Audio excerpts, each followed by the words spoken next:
আসসালামু আলাইকুম। নাবাটেক ওয়ার্ল্ডের উচ্চ মাধ্যমিক তথ্য ও যোগাযোগ প্রযুক্তি বিষয়ের উপর নির্মিত ধারাবাহিক ভিডিও টিউটোরিয়ালের আজকের পর্বে তোমাদের সবাইকে স্বাগতম জানাচ্ছি। আজকের এই ভিডিওতে আমরা চিহ্নযুক্ত সংখ্যা নিয়ে কথা বলবো। তো চিহ্নযুক্ত সংখ্যা বলতে আমরা এতদিন পর্যন্ত এই বাইনারিতে যেসব অঙ্ক করেছিলাম সেখানে কিন্তু আমরা পজিটিভ বা নেগেটিভ এগুলো কখনোই আলোচনা করিনি, আমরা শুধু কোনো একটা সংখ্যার কথা বলতাম। তো এখন থেকে আমরা সংখ্যাটা পজিটিভ কিংবা নেগেটিভ হলে সেই ক্ষেত্রে কীভাবে উপস্থাপন করতে হয়। ধরো এই যে +5 এবং এই যে -5 এই দুইটার মধ্যে কী তফাৎ, বা এই দুইটাকে আমরা যখন বাইনারিতে লিখতে যাব তখন কিভাবে লিখবো। একটা জিনিস মনে রাখবে যে বাইনারি গণিত যেটা, এটা আমাদের কম্পিউটার আমাদের কাজ করার জন্য সবসময় কী করে, কম্পিউটার তার কাজ করার জন্য কিন্তু বাইনারিটাকে ব্যবহার করে, বাইনারি ফরম্যাটটাকে। তো বাইনারিতে তো সেখানে সে কীভাবে পজিটিভ এবং নেগেটিভ নাম্বারগুলোকে উল্লেখ করে সে বিষয়টা মূলত আমরা এখন শিখবো আর কি। তো দেখো, চিহ্নযুক্ত সংখ্যা উপস্থাপন করতে গেলে আমাদেরকে সবসময় চিহ্নযুক্ত সংখ্যাটাকে 8 বিটে লিখতে হবে। দেখো 8 বিট, 1 2 3 4 5 6 7 8, ঠিক আছে, 8 বিটে লিখতে হবে। তো 8 বিটে কিভাবে লিখা হয় দেখো, এখানে 8 বিটের মধ্যে সর্ববামের যে বিটটা থাকে, তোমরা তো বিট আগে থেকে জানো যে বাইনারিতে যতগুলো অঙ্ক আছে প্রত্যেকটা হলো এক একটা বিট। সর্ববামের যে বিট থাকে এটাকে বলা হয় চিহ্ন বিট বা সাইন বিট, ঠিক আছে। আর বাকি যে 7টা বিট থাকে ডান পাশে, এগুলোকে বলা হয় মান বা ভ্যালু। এখন বিষয়টাকে আমি একটু তোমাদেরকে বলি। চিহ্ন বিট হলো কোনো একটা সংখ্যা পজিটিভ নাকি নেগেটিভ সেটা বোঝানোর জন্য উল্লেখ করা হয়। যদি কোনো একটা সংখ্যা ধনাত্মক বা পজিটিভ হয় তার জন্য চিহ্ন বিট হবে 0, আর যদি সংখ্যাটা ঋণাত্মক হয় তাহলে তার জন্য চিহ্ন বিট হবে 1। আমি আবার বলতেছি, এটা একটু খেয়াল রাখবে, অনেকে কিন্তু উল্টাপাল্টা করে ফেলে। ধনাত্মক হলে তার জন্য চিহ্ন বিট হবে 0, আর নেগেটিভ হলে তার জন্য চিহ্ন বিট হবে 1। এখন ধরো আমি লিখতে যাচ্ছি, আমরা জানি 5 এর বাইনারি, এটা কত তোমরা নিশ্চয়ই জানো। 5 যেটা 5 এর বাইনারি হলো 1 0 1, এটা হলো 5 এর বাইনারি। এখন আমি যদি তোমাকে বলি যে +5 এটার বাইনারিটা কত, মানে চিহ্ন সহ উপস্থাপন করতে হবে +5। তো এই ক্ষেত্রে দেখো কিভাবে করব, যেহেতু সংখ্যাটা পজিটিভ তাই আমার চিহ্ন বিট কি হবে, চিহ্ন বিট হবে দেখো 0। আর 5 যেটা, 5 এর মানটা কত আমরা জানি, 5 এর মান হলো 1 0 1। এখন দেখো তার তো মানের মধ্যে আরো 4টা বিট, আরো 4টা বিট এখানে খালি পড়ে আছে। তো এগুলোকে আমরা কি করব, 0 দিয়ে ফিল আপ করে দিব। তার মানে কি দাঁড়াচ্ছে দেখো, তার মানে +5 যেটা, এটাকে আমরা যদি লিখি এটার সমতুল্য বাইনারিটা চিহ্ন বিট সহ, তাহলে হচ্ছে দেখো 1 0 1। অর্থাৎ কথাটাকে আমরা এভাবে বলতে পারি, পজিটিভ সংখ্যাগুলোর ক্ষেত্রে তার মানের সামনে বাকি বিটগুলো 0 দিয়ে ফিল আপ করে দিলে, অর্থাৎ টোটাল 8 বিট, বাকিগুলো আমাকে কি করতে হবে, 0 দিয়ে ফিল আপ করলে যেটা হচ্ছে এটা হলো তার পজিটিভ যে সংখ্যাটা, তার সমতুল্য বাইনারিটা, ঠিক আছে। এখন হলো নেগেটিভ নাম্বারগুলো কিভাবে উপস্থাপন করতে হয়। একটা জিনিস মনে রাখবে, চিহ্নযুক্ত সংখ্যার এখানে যে আমরা আমাদের বইতে যে বিশাল আলোচনা, এটা পুরোটাই মূলত নেগেটিভ সংখ্যাগুলোকে নিয়ে এই ঝামেলাটা হয়। নেগেটিভ সংখ্যাগুলোকে কিভাবে উপস্থাপন করা হয়। এখন দেখো, নেগেটিভ সংখ্যাগুলোকে উপস্থাপন করার জন্য টোটাল 3 ধরনের গঠন রয়েছে। এর মধ্যে একটা হলো প্রকৃত মান গঠন, একটা হলো একের পরিপূরক গঠন, আর আরেকটা হলো 2 এর পরিপূরক গঠন বা 2's কমপ্লিমেন্ট। বিষয়টিকে আমি একটু তোমাদেরকে বলি। তার আগে আরেকটা কথা আমি বলতে ভুলে গেছি, সেটা হলো দেখো, আমি বলেছি যে 8 বিটে তোমাদেরকে লিখতে হবে। এখন 8 বিটে তোমরা যদি লিখতে যাও তাহলে তোমরা সর্বোচ্চ যেটা লিখতে পারবে সেটা হলো 127 পর্যন্ত যেসব সংখ্যাগুলো আছে তাদের জন্য তোমরা চিহ্ন বিট লিখতে পারবে। 128 থেকে শুরু করলে কিন্তু আর তোমরা 8 বিটে তাদেরকে লিখতে পারবে না। তো সেক্ষেত্রে কি করবে, তার মানে কি আমরা 127 পরের আর সংখ্যাগুলো নিয়ে কোনোদিন কাজ করবো না, হিসাব করবো না? না, বিষয়টা মোটেও তা নয়। বিষয়টা হলো যখনই আমার 8 বিটে আর ধরতেছে না তখন আমাদেরকে 16 বিটে কাজ করতে হবে। 16 বিট হলে কিভাবে কাজ করবো, ওই যে একদম বাম পাশের একটা বিট হবে আমার চিহ্ন বিট, আর বাকি 15টা বিট হবে আমার মান বা ভ্যালু, ঠিক আছে। তখন ওইভাবে আমরা চিহ্নযুক্ত সংখ্যাকে উপস্থাপন করবো। সে যাই হোক, আমরা অতদূর পর্যন্ত যাচ্ছি না, এখানে কথা বলি। দেখো কি বললাম, ঋণাত্মক সংখ্যাগুলোকে উপস্থাপন করার জন্য 3 ধরনের গঠন রয়েছে। প্রকৃত মান গঠন, একের পরিপূরক গঠন এবং দুইয়ের পরিপূরক গঠন। তো আমি দেখো একটা একটা করে তোমাদেরকে দেখাই। প্রকৃত মান যদি গঠন করে ঋণাত্মক সংখ্যা তৈরি করতে যাই, সেক্ষেত্রে দেখো -5 যেটা প্রকৃত মান গঠনে কি করা হয়, শুধুমাত্র কোনো একটা পজিটিভ সংখ্যার চিহ্ন বিটটাকে যদি আমরা চেঞ্জ করে দেই, তাহলে যে সংখ্যা পাওয়া যাচ্ছে সেটা হলো তার নেগেটিভ যে মান, সেটা আর কি। দেখো এখানে চিহ্ন বিট 0 ছিল, তার মানে এটা পজিটিভ নাম্বার। আমরা যদি চিহ্ন বিট 1 করে দিই, এটা নেগেটিভ নাম্বার। বাকি সবকিছু ঠিক থাকতেছে। এই যে এভাবে যে সংখ্যাটা পেলাম নেগেটিভ সংখ্যা, এটা হলো তার প্রকৃত মান গঠন করে এভাবে বের করা হয়।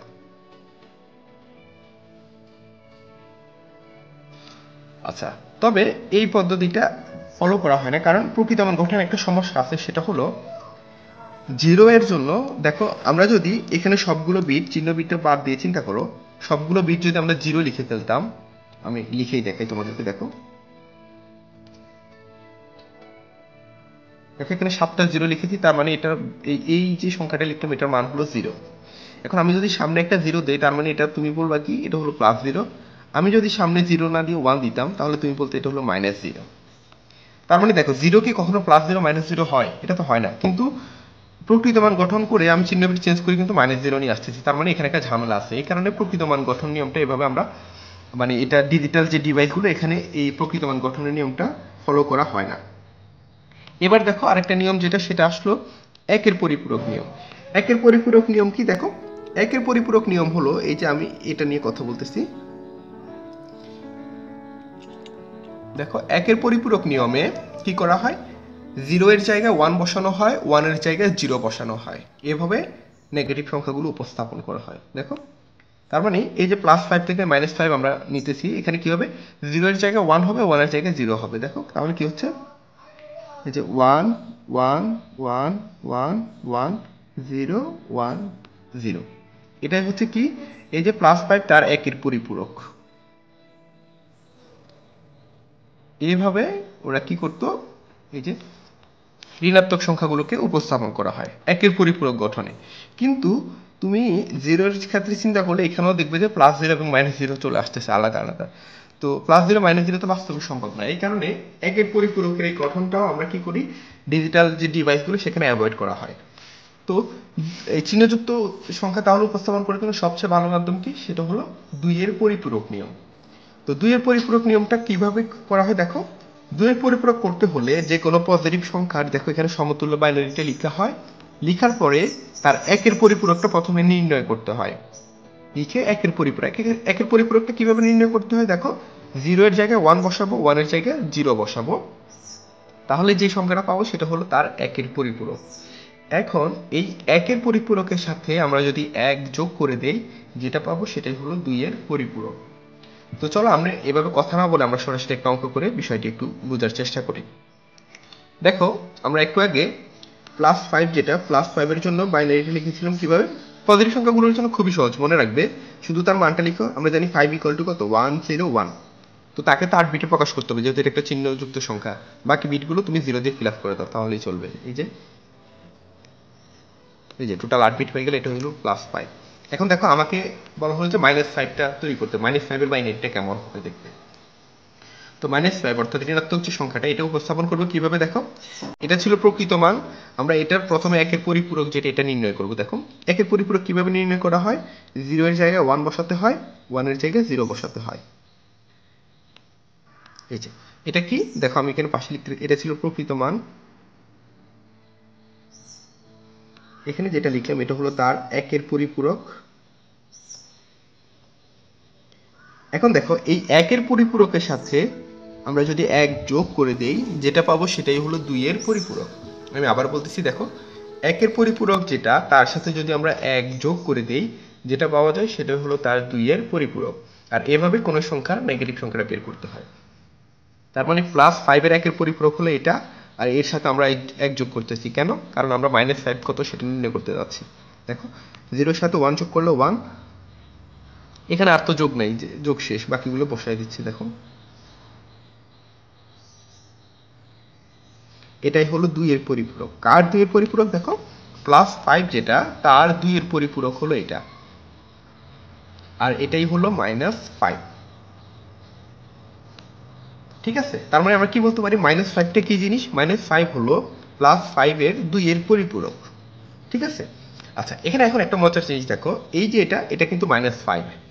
এখন -5 এর দেখো এই বাইনারিটা, এটা দেখে কিন্তু কখনো এরকম করে তোমরা বুঝতে পারবে না, বা এটাকে যদি তোমরা ওই যে আমরা যে বাইনারি থেকে দশমিকে রূপান্তর করার নিয়ম শিখেছি, এভাবে করলে কিন্তু কখনোই এটার মান 5 বের করতে পারবা না। তো এইসব ক্ষেত্রে মনে রাখবা সব সময়, চিহ্ন বিট যদি 1 থাকে, চিহ্ন বিট 1 থাকলে আমরা জানি কি সেই সংখ্যাটা হলো নেগেটিভ সংখ্যা। হ্যাঁ, আসলে এটা একটা নেগেটিভ সংখ্যা ছিল। আর মনে রাখবে নেগেটিভ সংখ্যাগুলো সব সময় 2 এর পরিপূরক গঠনে থাকে। এই যে আমরা এটাকেও কিন্তু 2 এর পরিপূরক গঠনে রেখেছি। অতএব 2 এর পরিপূরক গঠনে যে সংখ্যাগুলো থাকে বা নেগেটিভ সংখ্যাগুলো সবসময় 2 এর পরিপূরক গঠনে থাকে। অতএব এই যে এখানে একটি সংখ্যা লিখলাম, আমি যদি -5 না লিখে তোমাকে বলতাম বলো তো এখানে আমি কত লিখেছি, তুমি কিন্তু এটাকে ডিরেক্ট ওই যে বাইনারি থেকে দশমিকে কনভার্ট করার নিয়ম দিয়ে কখনোই এটাকে তুমি বলতে পারবে না এটা আসলে কত।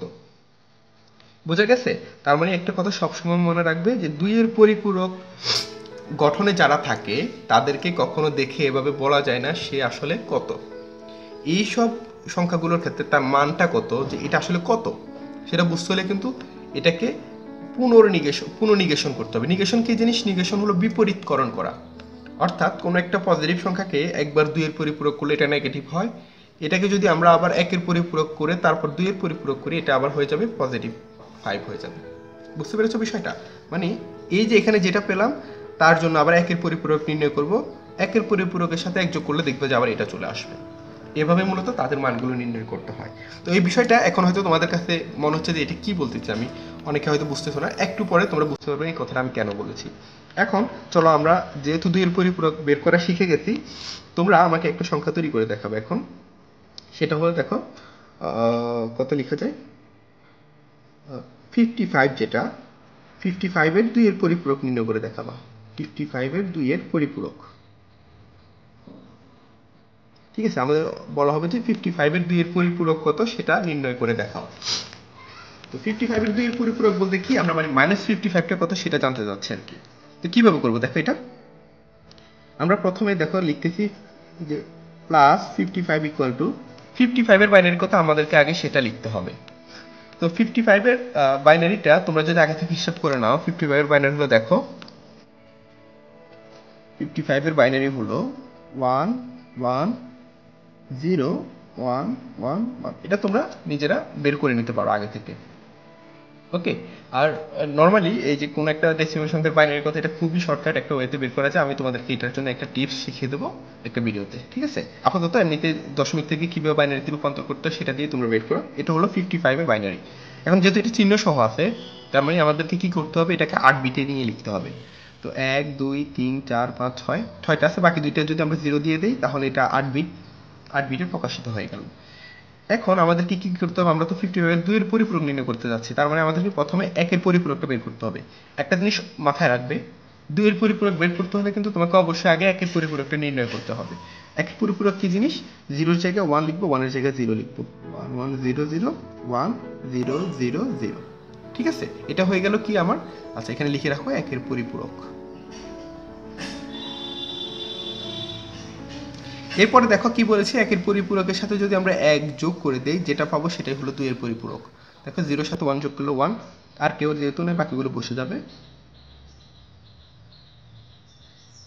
এটাই হলো -55। ঠিক আছে, এভাবে আমরা যে কোনো সংখ্যার জন্য তার নেগেটিভ, অর্থাৎ তার নেগেটিভ সংখ্যার জন্য যে বাইনারি সেটা আমরা বের করতে পারি। অর্থাৎ -55 যেটা -55, এটা কি মূলত +55 এর 2 এর পরিপূরক করার কারণে যেটা পেলাম সেটা হলো -55। তো ঠিক আছে, আমরা এর পরবর্তীতে যখন 2 এর পরিপূরক পদ্ধতি ব্যবহার করে যোগ করতে যাব, সেখানে আমাদেরকে অনেকগুলো নেগেটিভ সংখ্যাকে উপস্থাপন করতে হবে।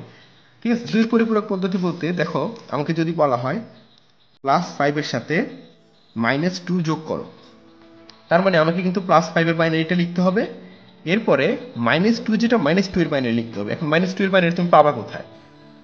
-2 এর বাইনারি তৈরি করতে হলে তোমাকে +2 এর 2 এর পরিপূরকটা বের করতে হবে, তাহলে যেটা পাবে সেটা হলো -2। এই জন্য আমাদেরকে কিন্তু 2 এর পরিপূরকটা জেনে রাখা লাগবে আগে থেকে। ঠিক আছে, এভাবে আমরা 2 এর পরিপূরক পদ্ধতি ব্যবহার করে কিন্তু যোগ করব। তো সেই বিষয়টা নিয়ে আমি পরে কথা বলবো। তো আমি আশা করছি 2 এর পরিপূরক পদ্ধতি ব্যবহার করে নেগেটিভ সংখ্যাগুলো তোমরা নির্ণয় করতে পারবে। তো তো আজকের ভিডিওটা এমনিতে অনেক লম্বা হয়ে গেছে। আমরা পরবর্তী ভিডিওতে ওই যে পরিপূরক, দুইয়ের পরিপূরক পদ্ধতি ব্যবহার করে যোগ করার যে নিয়ম সেটা আমরা শিখবো। আজকের ভিডিওটা এখানেই শেষ করে দিচ্ছি। তোমরা বাসায় এগুলো ভালো করে প্র্যাকটিস করবে। আর কোনো সমস্যা থাকলে অবশ্যই আমাকে ইউটিউবে কমেন্ট করে জানাবে। সবাই ভালো থাকো, সুস্থ থাকো। আল্লাহ হাফেজ।